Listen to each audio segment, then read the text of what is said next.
Ghost Major, that's what they called her. A woman, a veteran, a relic, dragged back into the most elite war simulation in the US military. No unit, no rank advantage. No one wanted her there, especially not General Hargrove. He looked her dead in the eye and said, "Let's hope your brain isn't as outdated as your uniform." The entire war room laughed. She didn't. She simply said, "Permission to begin, sir." They didn't know what she came to prove. They didn't know what she'd already survived. And they sure as hell didn't know she was about to face the same battle scenario that had humbled every SEAL and Ranger for 30 years, and walk out with a result that would freeze the entire Pentagon. This isn't redemption. It's a reckoning.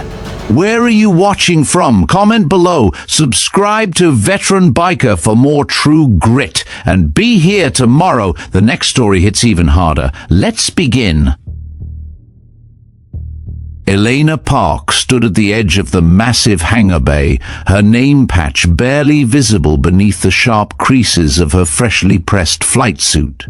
Over 200 officers had gathered inside the War Games Command Center at Maxwell Air Base, a room humming with rank and testosterone. Every pair of eyes locked forward as General Dean Hargrove strode in with the weight of 3 decades worth of combat legacy behind him.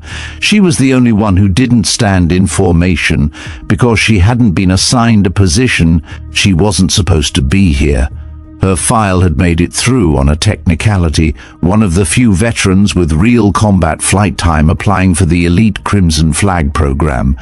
Elena's name had raised eyebrows, not because of what she'd done in Syria or the missions she'd flown, but because of how she sounded. The moment she opened her mouth during her first briefing, the room went still. Her voice, soft, measured, tinged with a distinct Korean accent, cut through the room like a blade that no one had expected to hear, and then it came. General Hargrove chuckled aloud in the middle of her report. Did someone turn on the AI translator again? Or are we getting briefed by Siri today? He said loudly, leaning back in his chair as scattered laughter erupted across the room. It wasn't just a joke, it was permission for everyone to stop listening. Elena paused mid-sentence, not out of embarrassment but calculation. She looked at him, this living legend, this gatekeeper, and blinked once. Then she simply said, "Continuing, sir," and resumed the briefing as though nothing had happened. But something later that afternoon, when names were assigned for Crimson Flag roles, lead pilots, simulation strategists, target controllers, her name didn't appear once on the main roster. She approached the holoboard quietly, her boots silent against the polished floor, and saw her name scrawled beneath support staff, maintenance liaison. Someone had removed her from the field. Her background in tactical integration and simulation design had been ignored. Her combat flight hours, almost double that of the next youngest candidate, meant nothing. She had been reassigned to watch others fly, to support. She stared at the list for a moment, not moving. From behind her, a voice murmured, "They want you to quit." Elena turned. Lieutenant Marcus Doyle stood next to her, arms crossed, dark eyes scanning the same board. "You're not supposed to be here. They're just making sure you feel it." He didn't smile. He didn't offer encouragement. He just said it plainly, like someone stating a known fact. Elena nodded once. "Then I'll make sure they remember I was." That night, Elena didn't go back to her barracks. Instead, she found her way into one of the simulation labs, room 3B, the one nobody used because its hardware was 3 years out of date and smelled faintly of burnt wiring. She powered it up anyway. The holoscreen flickered to life, and she began entering custom flight parameters from memory, missions she had flown, maneuvers she had failed, near misses that still woke her up at night. She wasn't there to prove anything to anyone. Not yet. She was there to remember what she'd already survived. At 0230, she finally exited the lab. Doyle was sitting outside. He didn't look up from his tablet, just murmured, "You missed lights out by 4 hours." She kept walking. Clock still works. Behind her, he said, "I know what you're doing." "No, you don't," she replied without turning. "I know you rewrote the simulator's combat AI to replicate real-time Syrian airspace data," he added calmly. "Only 3 people in this base would even think to try, and only one of them still has sand in her boots." Elena stopped. He finally looked up. "Just be careful. People here don't like it when ghosts fly better than them." She didn't answer. She didn't need to, because she knew ghosts like her weren't supposed to fly at all. The next morning, Elena was summoned to Hargrove's office. The general didn't look up as she entered. "You're wasting time and resources, Captain Park," he said. "I'd advise against tampering with classified systems without clearance." "I wasn't aware that off-hours training constituted tampering, sir." He raised an eyebrow. "I'm not going to debate semantics with someone who doesn't have a call sign yet." Her jaw tightened. "Understood." He tapped his pen twice on the desk. "You had potential once. Syria was a fluke. You were lucky, but luck doesn't make a SEAL pilot." "I wasn't asking to be one," she said evenly. "I just asked to be tested like one." There was silence. Then Hargrove leaned forward. "That won't happen. Not under my command." As she turned to leave, he added, "And one more thing. If I see your name on any unauthorized sim logs again, I'll have you reassigned to Pensacola. They're short on paperwork officers." She paused just long enough to make sure he saw it. The smallest curve of a smile at the corner of her mouth. "Then I'll make sure to fly better before the system notices." Outside his office, she didn't pause. She walked straight to the sim lab, logged back in, and began designing her next mission, not to show them she belonged, but to remind herself she never stopped. The weeks that followed were cold and deliberate. Elena arrived early to every formation, stood at attention longer than required, and memorized flight protocols down to the decimal, yet her presence barely registered among the others. The airbase wasn't built to exclude her, but the people in it did so effortlessly. A glance too long, a silence too pointed, a door held open for everyone but her. During team drills, she was the only one without a partner. They gave her administrative tasks. Review this logistics sheet. Sort out fuel allocations, file maneuver assessments for other pilots. Just for now, they said, like it was temporary. Like it wasn't exile dressed in protocol. She didn't complain. At the gym, the pull-up bar creaked beneath her grip in the early hours before the others arrived.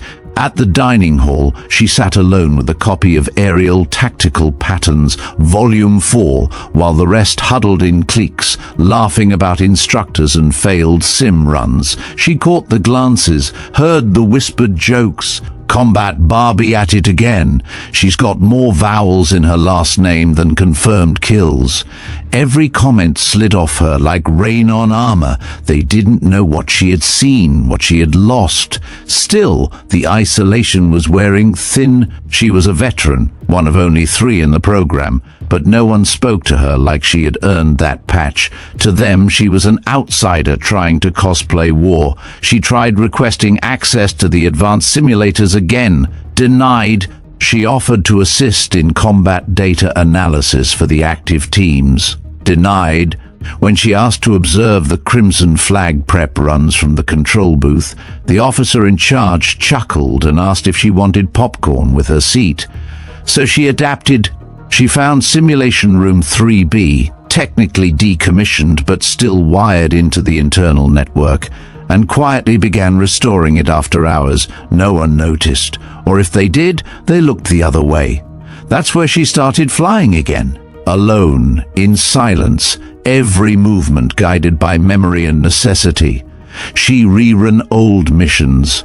She programmed in night raids with low visibility, crosswind landings, emergency evasive turns. And one night she caught it. While adjusting sim latency data, she found a line of code nested in her pilot profile, a modifier that artificially increased her input delay by 0.2 seconds. Not enough for most to notice, But in air combat, it was fatal. Someone had rigged her failure into the system. She stared at the screen, her hand resting on the console. Then she leaned forward, opened the debug log, and copied the code string into her personal archive. She didn't say a word, but she smiled. Elena didn't report the sabotage. Not yet. There was no point raising alarms in a system designed to mute her. If someone had gone to that length to bury her chances, it meant they were watching, waiting for her to react, to fail, to explode. That wasn't going to happen. Instead, she played along. She continued submitting the daily reports, the flight readiness checklists, the maintenance reviews, on time, error-free and unimpeachable. Her tone in briefings remained respectful, her salute always crisp. She gave them no reason to label her insubordinate. But every night she returned to room 3B and turned the glitch into fuel. She recalibrated the sim manually, removed the latency filters, rewrote sections of the flight engine. With each iteration, she built a private library of maneuvers, shortcuts, timing algorithms, her own aerial playbook born from sweat and silence. Every mission she'd flown overseas, every missile dodge, every low-altitude run under fire, she recreated them, analyzed them, perfected them. By week 5, her sim performance was outperforming the official squads, on paper at least. No one saw it but her. Until one evening, someone did. Marcus Doyle appeared in the doorway, arms folded, face unreadable. She didn't flinch, didn't pause, just kept running the tight turn radius she'd been testing. "You know that room's flagged as inactive," he said. "I figured no one would mind if a ghost borrowed it." Doyle stepped inside, watching her fingers dance across the control panel. He said nothing for a long time. Then, finally, "You found the override in your profile." Elena's shoulders tensed slightly. "I knew the sim lag wasn't me," she said, not looking at him. "What I didn't expect was that someone coded it by hand." "I traced the origin string," Doyle said. "It came from ops control. That means someone up the ladder approved it. Let me guess, Hargrove?" Doyle didn't answer. He didn't have to. Elena exhaled slowly. "Then let him keep thinking I don't know. You're not going to confront him?" She shook her head. "No, I'm going to break his record." Doyle blinked. "That thing stood for 30 years. Elena finally turned to him, her expression calm and razor-sharp. "Then it's due for an update." The base's weather warning lights blinked amber that night. An incoming cold front meant live aerial drills were grounded. Most of the Crimson flag teams took it as a welcome break. They retreated to the mess, to their bunks, to screens filled with war sims they weren't actually flying. But not everyone rested. Flight Squad Delta had requested extra time in Sim Room Alpha, one of the high-fidelity cockpits connected to the central training net. They were trying to run a 6-pilot night assault mission, but the program kept stuttering mid-run. Elena, still technically listed as support staff, was called in to fix it. She arrived with a bag of diagnostics gear slung across one shoulder and silence following her like a shadow. The squad didn't acknowledge her presence. She worked efficiently, barely speaking, eyes scanning lines of code, rerouting signal bleed, and clearing memory caches without needing a single assistant. Halfway through the session, she heard shouting through the cockpit glass. One of the pilots, Reyes, had triggered a cascade failure during a low-altitude dive, his entire sim locked up, freezing the nav controls. But the system didn't eject him. That safety script had failed too. Inside the simulator, Reyes was blind and flying dark. "Abort! Manual override!" one of the squad leaders barked. "Sim's not responding," the tech officer said. Signal lags corrupted the input chain. He's heading straight into the canyon floor at full throttle. No one moved, except Elena. She darted into the adjacent sim pod, one of the secondary stations still online. Her fingers flew across the interface as she manually spliced into the current simulation chain, inserted a ghost pilot into the canyon at vector angle 4 to 9b, and overlaid her own nav path directly into Reyes's projected trajectory. "What the hell are you doing?" someone shouted. "Saving him," she replied, already guiding her craft into the digital canyon. The moment her cockpit synced, her visuals aligned. Dark sky, tight rock walls, wind speed at 200 knots simulated, pressure alerts blaring. She found him. Reyes's plane spinning wildly off course, altimeter crashing towards zero. She locked onto his vector, and then she did something no one in the base had ever seen before. She rolled her fighter sideways into a double inverted snap turn, threaded both crafts between the canyon walls, aligned her trajectory behind him, and remotely synced her nav data to stabilize his course. The sim caught up 2 seconds later. The system auto-corrected. Reyes's controls came back, and his craft leveled just before smashing into the floor. The room was dead silent. Reyes sat inside his cockpit, panting. His hands were still clenched around the control stick, as if letting go would make the sim crash for real. Slowly the emergency lights faded. The instructors flooded in, barking at the tech officers, demanding a systems report. No one had an answer, except Elena. She stepped out of the secondary pod and removed her helmet. Her hair was damp with sweat, but her face was calm. "I hijacked the Ghost Pilot module," she said flatly, "injected manual control and stabilized his trajectory through remote nav sync." "You're not authorized to fly in here," snapped the lead tech. "If I hadn't, you'd be scraping Reyes's sim data off the canyon walls." Before the officer could answer, the doors slammed open. General Hargrove entered, flanked by 2 senior flight evaluators. His eyes scanned the room, found the trembling Reyes, then zeroed in on Elena. "What happened?" The techs fell silent. One stammered something about a cascade crash, but the general ignored him. "Who pulled the override?" he demanded. Elena didn't move. "I did." Hargrove's gaze narrowed. "And what exactly were you doing in a flight pod, Captain? Saving one of your pilots?" He stepped closer, voice low. "You went outside your scope. Again." Reyes's voice cracked behind them. She saved my ass, sir. If she hadn't ghosted in, you'd be fine," Hargrove snapped, turning on him. "These sims are designed to teach you to recover from failure, not to rely on someone else to bail you out." Reyes's mouth snapped shut. The room felt colder somehow. Elena said nothing. Later that night, the official report on the incident omitted her involvement entirely. It credited instructor-side corrective protocols for saving Reyes's sim.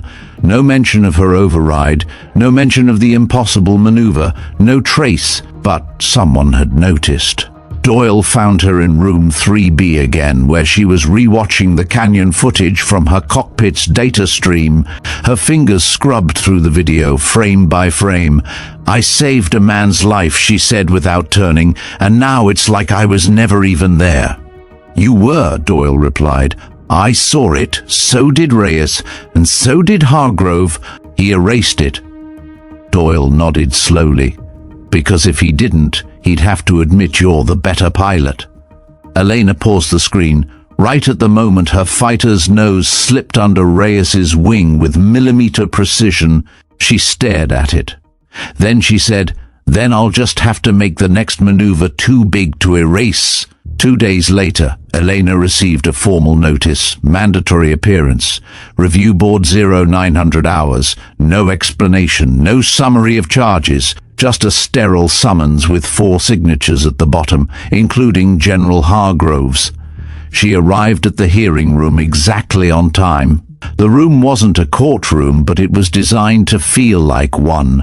Raised platform, long conference table, rows of evaluators in uniform, and a single metal chair positioned dead center. Elena sat without waiting to be told. Colonel Whitmore, a middle-aged woman with sharp eyes and a clinical tone, began reading, "Captain Park, This board has convened to address unauthorized access to training simulators, unauthorized insertion into a live simulation exercise, and deviation from assigned duties. Another officer added, "Your presence in Flight Simulator Alpha during the Reyes incident was neither scheduled nor cleared. Do you deny this?" "No," Elena said calmly. "I do not." "You also accessed a sealed sim pod by rewriting the control protocols." "Yes." "And you admit you piloted a ghost override craft in a restricted zone." "Yes." There was silence. One of the younger evaluators cleared his throat. "May I ask why?" "To prevent a trainee from crashing into simulated terrain at full speed." "That's not your call to make," Hargrove interrupted, finally speaking. His voice was low, dangerous. Elena met his gaze without flinching. "With respect, sir, I made that call because no one else did." "That's not a justification," he said coldly. "That's arrogance." "No, sir," she said evenly. "That's accountability." Another silence. The panel shifted uncomfortably. Someone scribbled on a tablet. Hargrove folded his hands. "We are recommending your reassignment to Pensacola, effective immediately. You'll be placed in charge of flight paperwork processing." "With respect, sir," she interrupted, "that would be a misuse of federal resources." Whitmore raised an eyebrow. "Elaborate." "I hold the highest sim performance score in the last 3 years. I've logged more tactical hours than anyone in Crimson Flag under 35, and I've already proven I can fly rescue intercepts under pressure. If your concern is discipline, punish me. But if your goal is to train pilots who survive under fire, then I'm your best chance." The room froze. Colonel Whitmore exchanged a glance with the other board members. Even those who had been silent now looked uncertain. Hargrove, however, didn't flinch. "You're not here to negotiate, Captain," he said. "This board is not a courtroom, and your service record does not excuse insubordination." "I'm not offering excuses," Elena said. "I'm offering results." "And results," Hargrove cut in, "are meaningless when obtained through disobedience." For a long moment, no one said anything. Then Whitmore leaned forward slightly. "Captain Park, what exactly is your objective in this program?" "To fly," Elena replied. "To lead." "That's a career ambition," the colonel said carefully. "But why here? Why now?" Elena didn't hesitate. "Because this is the hardest room to walk into. And because the men and women out there deserve someone who's not afraid to challenge the rules if it means saving lives." Someone on the board whispered something under their breath. Whitmore turned off her mic for a moment as the evaluators huddled in brief consultation. When the mic came back on, Whitmore's voice was clipped but composed.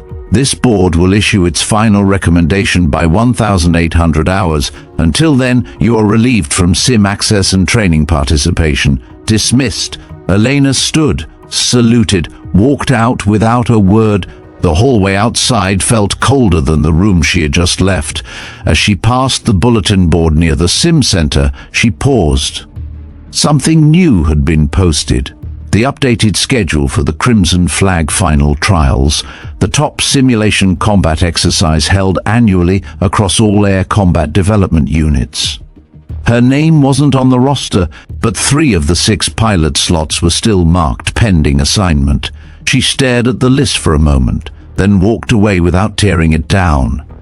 That evening, the board issued their verdict. No court-martial, no formal charges, but her record was flagged with a disciplinary incident pending review, effectively locking her out of elite training tracks for the foreseeable future. She received a new assignment order, transfer to administrative operations, Pensacola Naval Air Station, effective immediately. The next morning she packed her locker in silence. No one came to say goodbye. As she stepped onto the tarmac, duffel slung over her shoulder, she glanced back once at the hangars she wasn't allowed to fly out of. She didn't cry. She didn't curse.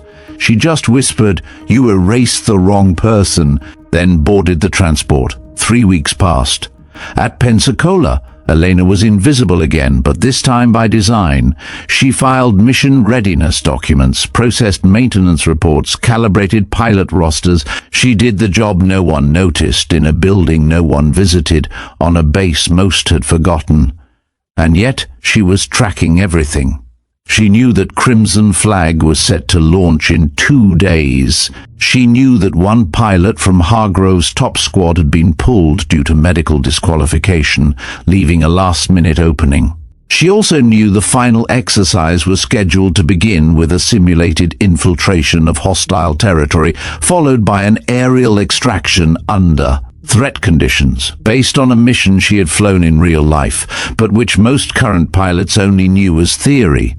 So when the pilot roster was updated again at 23:17 the night before, Elena struck. Using her still active admin credentials, she bypassed the lockout protocols and added her name to the pending slot. Not a forgery, just an unlocked door no one bothered to guard. Then she submitted her transfer request to command, volunteering for Crimson Flag Simulation Run 7C. Tactical oversight experience, observational role. No one responded. No one stopped her. At 0700 she arrived at Fallon Naval Air Station in full flight gear. The other pilots, 5 men from elite squadrons, stared in disbelief. "You lost, Park?" one of them asked. She didn't answer. Hargrove entered the hangar at 0715. When he saw her, he stopped mid-stride. "What is she doing here?" he barked. One of the junior officers hesitated. She's on the list, sir. Looks like she volunteered through admin command override. Technically within protocol." Hargrove's jaw tightened. "Override it back." But before he could finish the sentence, a flight marshal stepped forward. "Sir, command has already approved the final pilot list. Sim runs locked." Hargrove turned to Elena, eyes narrow. "You think you can show up here and embarrass me?" "No, sir," she said. "I'm here to fly." He stared at her for one long, loaded second. Then he turned away. "Get her a pre-flight check. If she fails so much as a battery test, she's out." She passed. 15 minutes later, Elena climbed into the cockpit of an FA-18 simulator marked 6C and lowered the hatch. Inside the sealed canopy, everything was silent. Until the sim booted up and the voice of the AI rang out. "Crimson Flag Mission 7C, extraction under fire, weather conditions critical, enemy radar active, good luck pilots." Elena took a breath. Her hands moved across the controls with the confidence of someone who had done this, not in a simulation but under live fire, in enemy skies, with real lives on the line. "Let's make them remember," she whispered. Then she pushed the throttle forward. The sky was a swirl of simulated chaos. Crimson Flag 7C mission wasn't designed for survival. It was meant to break pilots. Enemy radar towers dotted the terrain. Surface-to-air missiles locked on at unpredictable intervals. Weather systems shifted every 3 minutes, disorienting even seasoned veterans. 5 minutes in, one of the squad's top flyers clipped a virtual cliff face and spiraled out. Elena stayed quiet. She monitored the squad chatter, identified the gaps in their formation, and filled them without taking command. She knew they weren't ready to listen to her. Not yet. But they would. By minute 7, the Sim AI initiated a decoy hostage crisis, forcing the remaining pilots to divide. The lead broke left. 2 others hesitated. 1 more veered off entirely. Elena didn't follow. She anticipated the AI's trap pattern, an old DARPA tactic she had seen once in Syria, and looped high to gain radar advantage. From above, she spotted the true evac coordinates hidden beneath a scrambled weather layer. She pinged the squad, real evac zone at grid 11F, 2 bogies circling, breaking through solo. "Negative, Park, hold formation," barked the squad leader. But she was already diving. The canyon narrowed into a death corridor. Radar lit up red. Missiles streaked through the clouds. Elena dipped her FA-18 under a bridge of rock, pulled a vertical spiral, and dumped 2 flares just as a heat seeker locked on. The explosion rumbled behind her, but her HUD stayed green. She approached the evac zone, and then one final twist. The AI launched a ghost fighter, an elite-level adversary coded to mimic Hargrove's historical flight patterns.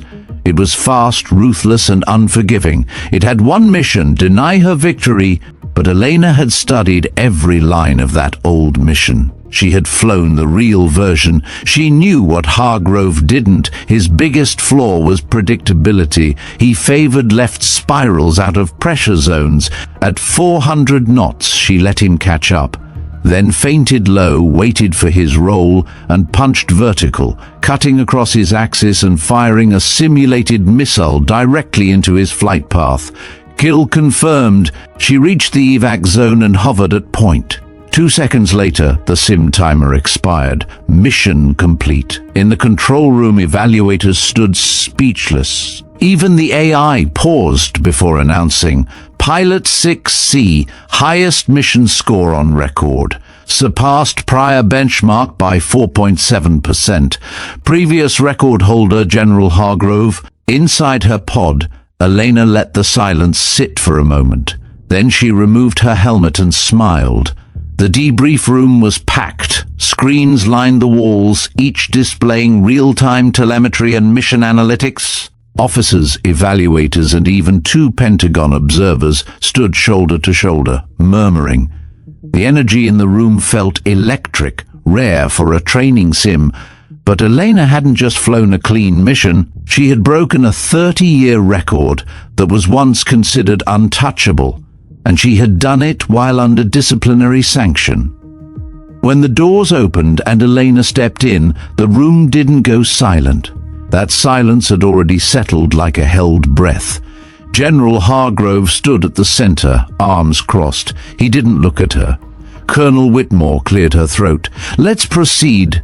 A young officer tapped the console, bringing up a 3D replay of the simulation. It showed every detail: flight paths, engagement timings, heat maps, and then in full holographic clarity the final maneuver. Elena's vertical cross-roll and the precise missile kill shot that neutralized the ghost fighter. "This was textbook perfect," Whitmore said. "Or rather, beyond textbook." The system noted a non-standard intercept arc, which upon review was a live adaptation of a classified combat pattern last flown by General Hargrove.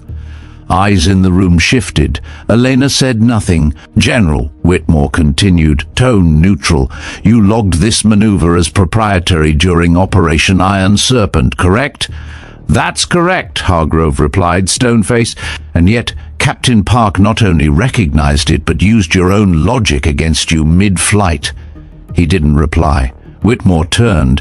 "Captain, how did you know?" Elena didn't flinch. "Because I was there." Murmurs rippled across the room. Whitmore blinked. "You were on Iron Serpent?" "Yes, ma'am. I flew the second evac route under the call sign Raven 3. I wasn't on the official record because our wing was classified under Black Ops support." Hargrove's jaw visibly clenched. Whitmore glanced toward the data clerk. "Can we confirm this?" The young analyst quickly keyed in a query. After a beat, a screen flashed. "Raven 3, Park, E.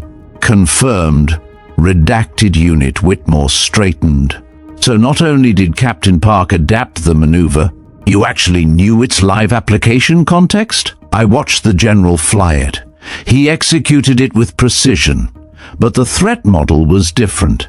In the sim, I had to compensate for AI drift and environmental chaos, something he never faced in the real op. A pin could have dropped. Then Whitmore asked, "Why didn't you tell anyone before?" Elena looked directly at Hargrove. "Because I wasn't trying to beat him. I was trying to finish what he started and prove that the system doesn't have to erase the people who carry its legacy forward." The room remained frozen, every gaze fixed on General Hargrove. His eyes, once so piercing, now flicked toward the data screens like he was scanning for a way out. For the first time in his career, the myth he had built around himself was cracking, and the woman he had worked so hard to silence was the one wielding the hammer. Whitmore didn't blink. "General, do you have anything to add?" Hargrove inhaled. That classified mission was never meant to be discussed here. "The details have already been verified," another evaluator cut in. "Captain Park's presence was legitimate. What's unclear is why someone with that background was reassigned to desk duty." Elena didn't speak. She didn't have to. Another officer stepped forward, Lieutenant Commander Jules Reyes, the very same pilot she'd saved weeks ago. "I'd like to make a formal statement," Reyes said. Whitmore gave a nod. "I've served under a dozen commanders," he began, "but none of them pulled me out of a spiraling sim crash with nothing but instinct and raw courage. Captain Park saved me, and then she showed up here and did something no one else has managed in 3 decades. He turned toward the front of the room. "And she didn't do it to humiliate anyone. She did it because she still believed in the mission, even when the system turned its back on her." Another officer chimed in. "Ma'am, permission to speak?" Whitmore nodded again. "I've reviewed her training data, her sim scores, stress response, pattern analysis. It's elite tier. If she hadn't been flagged, she would have been leading the Crimson Flag roster this year." One by one, voices joined in. "A major in the back, I saw her fly today. It wasn't just precision. It was instinctual dominance. An older chief warrant officer, I trained with her back in Kunar province. She outlasted 3 lieutenants and walked out of an ambush with shrapnel in her shoulder and 2 soldiers on her back. Even some of the silent observers nodded. Their body language shifted. The mood had changed. Hargrove saw it too. He straightened, tried to recenter control. "This isn't about performance. It's about protocol, chain of command." But Whitmore raised a hand.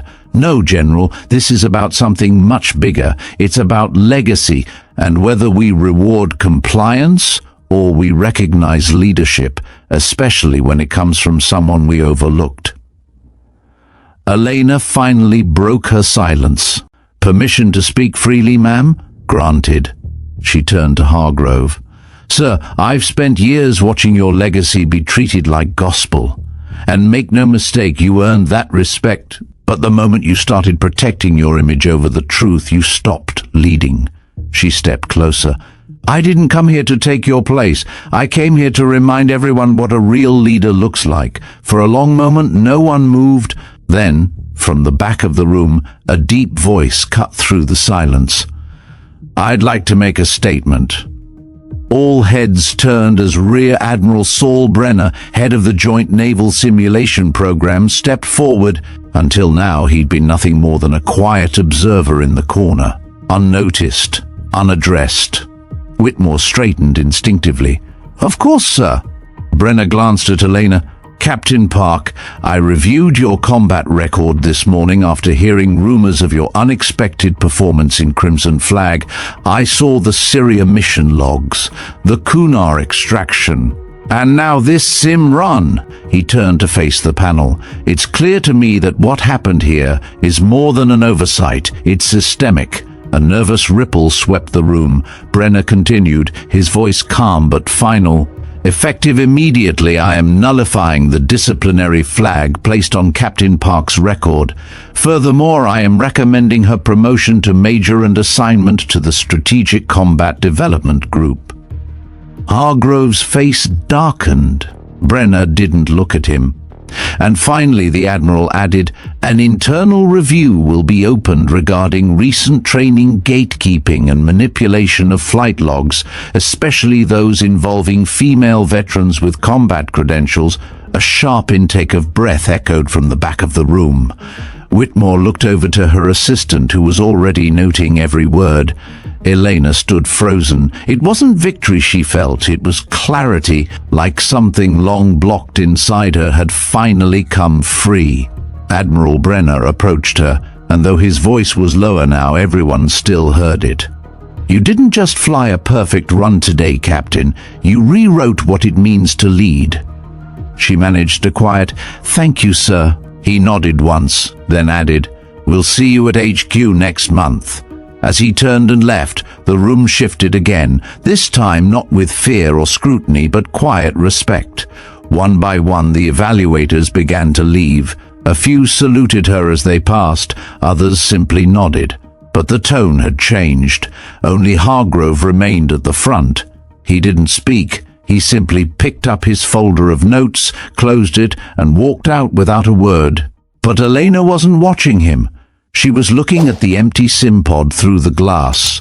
Her next flight, her next mission, already forming in her mind, no longer invisible, no longer erased. She had become the standard. The brass glinted under the harsh midday sun as rows of officers filled the reviewing stand. The parade field at Quantico was lined with banners, the emblem of the Strategic Combat Development Group emblazoned high behind the podium. It wasn't just another ceremony.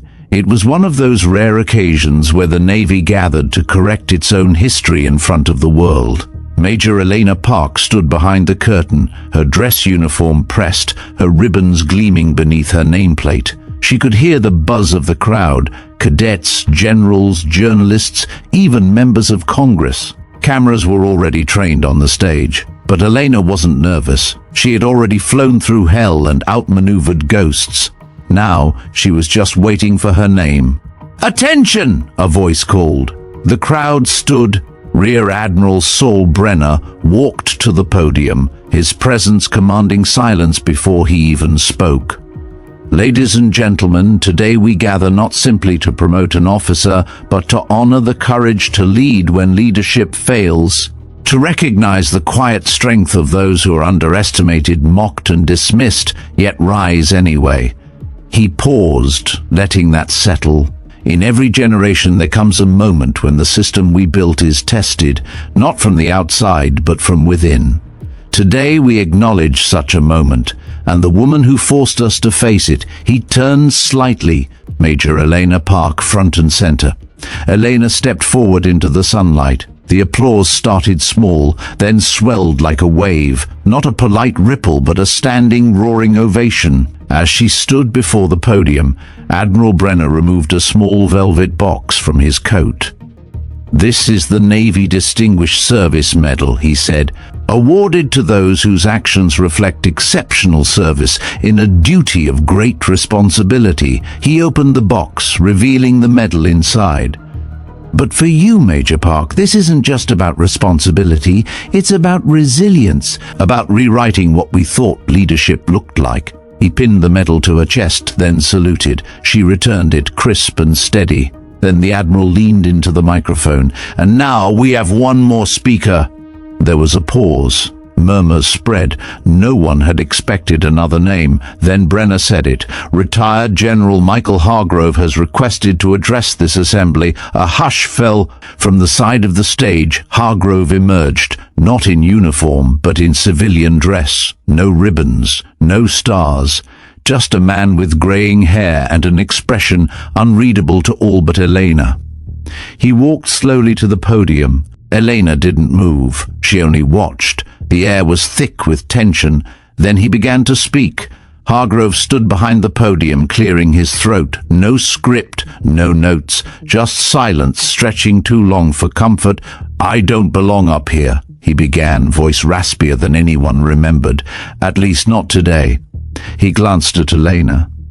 "When I first saw Major Park, then Captain, I didn't see a leader. I saw a challenge to everything I had built my identity around, and I reacted not with curiosity or openness, but with condescension, with control, with fear."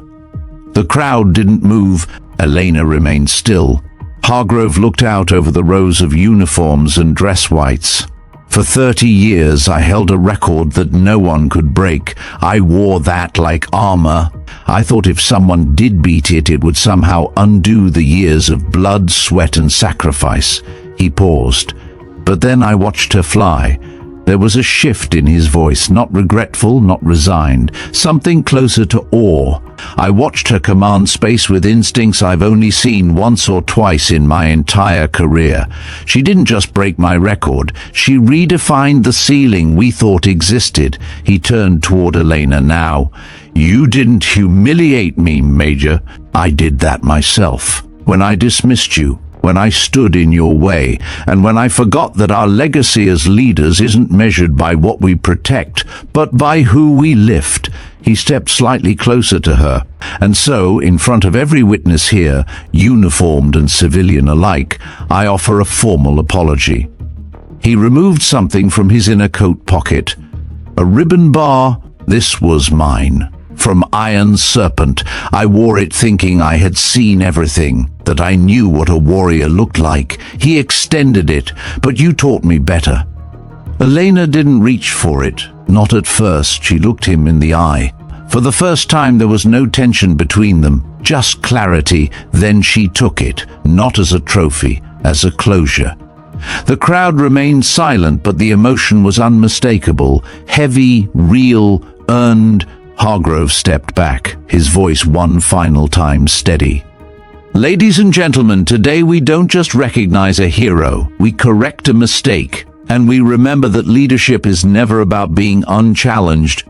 It's about being worthy of the challenge. He left the podium, and for the second time that day, the field erupted in applause. The applause faded slowly, like thunder rolling off into distant hills. Elena stepped back from the podium as the honor guard took their position. Behind her, the full Navy band stood ready. But before the ceremony could close, Admiral Brenner raised his hand for one final announcement.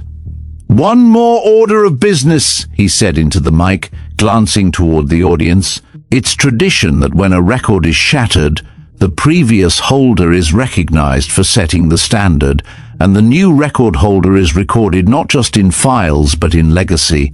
He looked at Elena. Major Park will now have a new aircraft named in her honor as part of the Combat Heritage Flight Series. Call sign Vindicator 1. A collective gasp rippled through the audience. The Combat Heritage Flight Series was reserved for legends, pilots whose stories were etched into Navy culture. Elena Park had become the first woman and the first Korean American to join that pantheon. She didn't expect the tears, but they came, not dramatic, not breaking, just a brief moment where the weight of being seen, fully, finally, landed in her chest like gravity. She held her salute as the flag was lowered. When the final notes of the anthem played, she turned slowly to leave the stage. As she stepped down, a line had already formed. Cadets, junior officers, young women in uniform. One by one, they shook her hand. Some offered quiet thank yous. Others simply stood near her, silent but lit with awe. And then, near the end of the line, a girl no older than 15 stood with her father. She wore a Navy Junior ROTC pin and clutched a small sketch pad. Elena bent down. "Hi," she said gently. The girl blinked, starry-eyed.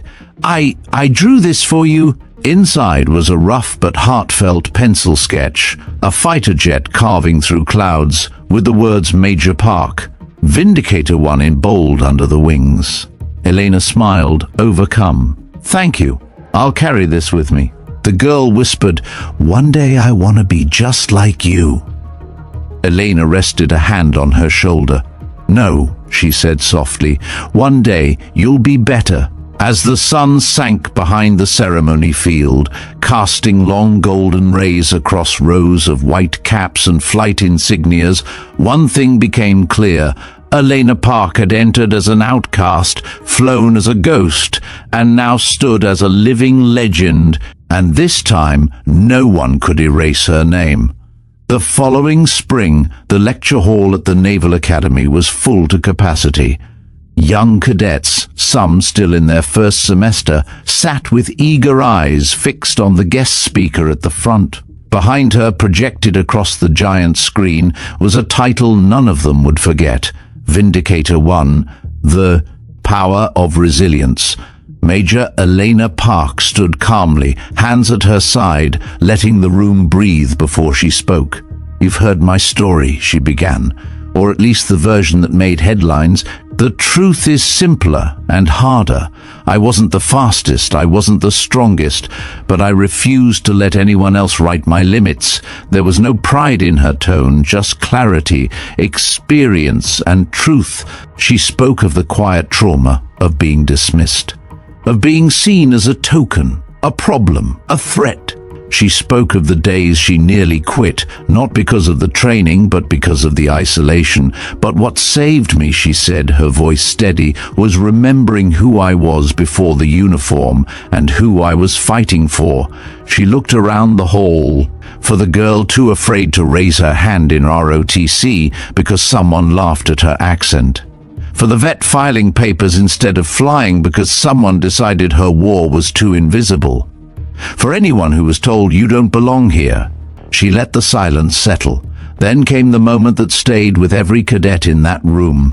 She reached into her coat pocket and pulled out the old Iron Serpent ribbon bar, the one Hargrove had handed her during the ceremony. "I carry this," she said, holding it up, "not because it proves I won, but because it reminds me how long I was erased." She placed it gently on the podium, and how I fought my way back. Applause didn't erupt. Not yet. It built slowly, reverently, like an acknowledgement more than celebration. After the lecture, Elena stayed behind. Cadets approached in small groups, some with questions, others just needing to see her up close. And one by one they asked the same thing: "How did you keep going?" She always gave the same answer: "Because I remembered that leadership isn't about being accepted, it's about being undeniable." Later that afternoon, she walked the quiet halls of the Academy's new Combat Leadership Simulation Center, where her sim run from Crimson Flag had been permanently archived, not just as footage, but as a case study. There, beside the display, was a plaque that read, "Major Elena Park, Legacy in Motion." She stood for a moment in front of it, not for herself, but for the generations to come. Those who would read her name before stepping into their first sim, those who would fail, then rise again, those who would someday surpass even her. Months later, a new group of SEAL candidates gathered on the beach at Coronado. It was 0400. Wind lashed across the Pacific, waves slammed against the shore in rhythmic fury, and the bell, the one that ended dreams, stood tall at the edge of the sand. Among the instructors, a familiar figure appeared, clipboard in hand, cover pulled low against the wind. Major Elena Park. She didn't yell, didn't need to. Her presence alone shifted something in the air. One recruit, smaller than the others, shoulders hunched from the cold, stole a glance. Her name was Cruz, and like Elena years before, she was the only woman in the formation. When the whistle blew and the chaos began, sand crawls, log carries, surf torture, Cruz was the first to drop to her knees. The instructors watched her struggle, debating whether she'd last the hour. But Elena stepped in. She knelt beside Cruz. "Do you know what they called me on day one?" she asked quietly. Cruz shook her head, breath shaking. "Elena, the error," she whispered, as in, "must be a clerical error." Cruz blinked, stunned. "But I didn't quit," Elena added, "because I had nothing left to prove, but everything left to give." She stood, nodded toward the surf. "So do you. Get back in it." The girl rose, not because of pride, because someone had finally seen her. Later that evening, as the sun dipped low, Elena stood alone by the bell. Her fingers brushed the metal. She hadn't come back to relive her past. She came to protect the future. Because legacy wasn't something you wore, it was something you left behind, in sand, in sweat, in the lives you touched when no one else believed in them. Farther down the beach, Cruz kept moving, bruised and battered, but upright. Elena turned and walked away, boots sinking into the same shoreline where she'd once been mocked, doubted, forgotten, only now every step echoed with purpose. Because Elena Park hadn't just shattered a record, she'd shattered a silence, and in doing so, she made room for others to speak, to lead, and to rise. She didn't set out to break records, she just refused to be erased. From the freezing surf of SEAL training to the moment she stood face to face with the general who tried to silence her, Elena Park didn't just change the system, she changed what the system could become. Her story isn't just about vengeance, it's about honor, resilience, and the quiet power of refusing to quit, no matter how loud the world tells you to. And now, it's your turn. What part of Elena's journey hit you the hardest? Leave your thoughts in the comments, we read every single one. Don't forget to subscribe to Veteran Biker for more powerful stories of justice, legacy, and the warriors who rise from the ashes. Turn on the notification bell so you never miss the next story. We've got another one coming tomorrow that you won't believe, and if this story moved you, share it with someone who needs to be reminded they don't have to be the loudest, they just have to be unbreakable. Until next time, stay strong, stay seen, and keep riding forward.